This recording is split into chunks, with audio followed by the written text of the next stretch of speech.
Este lunes de la 25ª semana del tiempo ordinario, la Iglesia nos propone para nuestra reflexión el texto de Lucas 8, 16 al 18. Pero hoy, 21 de septiembre, la Iglesia también celebra al apóstol San Mateo. Muy poco se sabe de él. Según el Evangelio según Mateo, era un publicano, es decir, un cobrador de impuestos en favor de los romanos, en el pequeño pueblito de Cafarnaúm, es decir, en el mismo pueblito en donde vivía Jesús. Y un día lo vio Jesús y lo invitó a ser parte de los suyos. Y Mateo, dejándolo todo, lo siguió. Según Marcos y Lucas, el cobrador de impuestos de Cafarnaúm se llamó Leví. Marcos nos dice incluso que era Leví, hijo de Alfeo. Pero en las listas de los 12 apóstoles aparece el nombre de Mateo, y el Evangelio de Mateo lo llama Mateo el publicano. Por tanto, parece que Mateo y Leví son la misma persona. A Mateo se le atribuye la redacción de uno de los 4 evangelios, el Evangelio según Mateo. No es seguro que lo haya escrito él. Tal vez se lo atribuyeron porque probablemente recoge la manera como enseñaba el camino de Jesús. Lo cierto es que fue un gran cristiano y muy reconocido por la Iglesia del primer siglo. Volvamos ahora a la lectura continuada del Evangelio de Lucas. Les leo el texto citado. En aquel tiempo dijo Jesús a la gente: Nadie enciende un candil y lo tapa con una vasija o lo mete debajo de la cama. Lo pone en el candelero para que los que entran tengan luz. Nada hay oculto que no llegue a descubrirse, nada secreto que no llegue a saberse o a hacerse público. A ver si me escuchan bien. Al que tiene, se le dará, pero al que no tiene, se le quitará hasta lo que cree tener. El relato de hoy nos invita a reflexionar en el texto que sigue a la parábola del sembrador y a su explicación. Y trata de la vela que se enciende para iluminar la casa y no para esconderla. Pero antes de continuar con el relato de hoy, deseo hacer una breve nota bíblica. Cuando reflexionamos el Evangelio de Mateo, este nos contó la parábola del sembrador y algunas otras que también Lucas nos cuenta ahora, pero también Marcos nos cuenta. En cambio, Juan ni las menciona. Y también el relato de hoy, el de la vela encendida, se encuentra también en el Evangelio de Mateo. ¿A qué se debe que hay relatos muy parecidos entre evangelistas, incluso con casi las mismas palabras? Resulta que el evangelio más antiguo que tenemos es el de Marcos, que se fecha en torno al año 70, es decir, unos 40 años después de la muerte de Jesús. Y se propone que los evangelios de Mateo y de Lucas se escribieron en torno al año 90, es decir, unos 60 años después de la muerte de Jesús. Los especialistas piensan que Mateo y Lucas, al recopilar los dichos y hechos de Jesús para componer sus obras, tuvieron a la mano el Evangelio de Marcos. Si bien lo más probable es que Mateo y Lucas no se hayan conocido entre ellos, ciertamente compartieron la misma fuente, el texto de Marcos. Esto explica por qué hay relatos que están casi iguales en los 3 evangelios.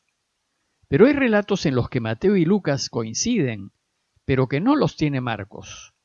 Esto ha llevado a hipotizar otra fuente común a Mateo y Lucas que no conoció Marcos.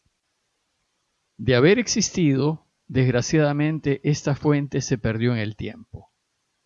Resulta que por la semejanza entre Marcos, Mateo y Lucas, a estos 3 evangelios se les llama evangelios sinópticos. Sinopsis es una palabra que viene del griego y que significa ver junto o tener visión de conjunto. Eso significa que estos 3 evangelios se pueden poner en paralelo y tener una visión de conjunto del camino de Jesús. El Evangelio de Juan es bastante distinto y no se puede poner en sinopsis. Lo interesante es que si bien Mateo y Lucas toman material de Marcos, cada uno de ellos ordenará los relatos de manera distinta y en función de las enseñanzas que nos quieren transmitir. Pues debemos tener siempre presente que los evangelios no nos cuentan la vida de Jesús, sino que nos enseñan acerca de él.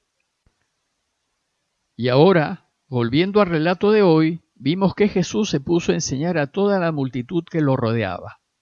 Y si bien les enseñaba en parábolas, todas ellas apuntan a enseñarnos acerca del reinado de Dios. Bueno, pues el relato de hoy nos enseña qué hacer cuando descubrimos los secretos del reinado de Dios. Cuando caemos en cuenta, cuando se nos abren los ojos y entendemos, es decir, cuando se nos ilumina la vida y todo empieza a tener sentido. Esto es lo que sucede cuando descubrimos el mensaje de Jesús y el camino para volver al Padre. Jesús nos enseña que no debemos guardarnos esta luz que nos ilumina la vida, sino que debemos procurar que ilumine a otros. Y pone el ejemplo de una lámpara o una vela, y dice: nadie enciende una vela y la tapa con una vasija o la mete debajo de la cama, sino la pone en el candelero para que los que entren tengan luz. Una vela se enciende para que ilumine el lugar, y se pone en lo alto, y sobre un candelabro. A nadie se le ocurre encender una vela para esconderla debajo de la cama. De la misma manera, cuando a uno se le ilumina la vida al descubrir a Jesús y su mensaje, tiene que mostrarles a todos lo que Dios ha hecho con él, y se siente obligado a vivir su vida de tal manera que su luz ilumine a otros. Después Jesús pasa a decir: nada hay oculto que no llegue a descubrirse, ni nada secreto que no llegue a saberse o a hacerse público. Esta frase se puede entender de dos maneras. Primero, referida a nuestra actitud en general. Nosotros debemos ser personas transparentes, sin absolutamente nada que ocultar. Nuestras vidas deben ser libros abiertos, sin secretos, ni dobles vidas, ni agendas escondidas. Y por tanto, sin necesidad de tapar ni ocultar nada, pues lo que hacemos es correcto y en armonía con lo que Dios quiere. Pues todo, tarde o temprano, se sabe, o como dice Jesús, nada hay oculto que no llegue a descubrirse, ni nada secreto que no llegue a saberse o a hacerse público.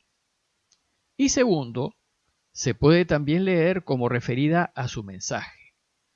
En el mensaje cristiano no hay nada oculto. El mensaje es abierto, transparente, y todos pueden acceder a él. El cristianismo no es una religión esotérica, ni basada en secretos que se transmiten de maestros a discípulos. Todo está a la luz, y a medida en que uno más se adentra en el camino de Jesús, por medio de la oración y con la luz del Espíritu Santo, más descubrirá sus riquezas. Y claro, mientras más profundizas en el mensaje de Jesús, más claridad tendrás de las enseñanzas cristianas. Por ejemplo, entenderás mejor el misterio de la Encarnación o el de la Eucaristía. Y lo bueno es que todos pueden acceder a penetrar en estos misterios. Por eso el relato de hoy termina con una afirmación un poco extraña. Dice: a ver si me escuchan bien, al que tiene se le dará. Al que no tiene se le quitará hasta lo que cree tener. Aunque esta frase parece complicada de entender, sin embargo calza muy bien con lo que acaba de decirnos Jesús. Al que tiene se le dará. Tener se refiere a poseer los secretos del reinado de Dios, y que, como ya vimos, todo aquel que busca los podrá encontrar. Es descubrir ese tesoro escondido del que nos habla Mateo. Y lo extraordinario es que si lo tienes, más se te dará. Es decir, mientras más caminemos el camino de Jesús, más radiantes, más luminosas y más felices serán nuestras vidas. Por el contrario, al que no tiene se le quitará hasta lo que cree tener. Tengamos presente a toda esa multitud que escuchaba a Jesús hablarles del reinado de Dios. Los que no le prestaron atención y por tanto no se interesaron en buscar, no encontrarán nada y no podrán descubrir aquello que los hará felices. Ellos creen que llegarán a ser felices apropiándose de más bienes, más fama y más poder. Pero vivir así es un callejón sin salida, Quienes lo caminan nunca podrán ser felices. Más aún, perderán hasta esa felicidad momentánea y fugaz que creen tener. Para concluir, los invito a considerar, primero, si la luz que se ha encendido en nosotros por seguir el camino de Jesús, la ponemos para que ilumine a otros. Y segundo, revisar qué tan transparentes son nuestras vidas, pues uno vive más feliz si no tiene secretos ni nada que esconder. Pidámosle a Dios por todos los que nos están próximos y que sufren problemas económicos y de salud, para que Dios nos ilumine a hacer algo por ellos. Parroquia de Fátima, Miraflores, Lima.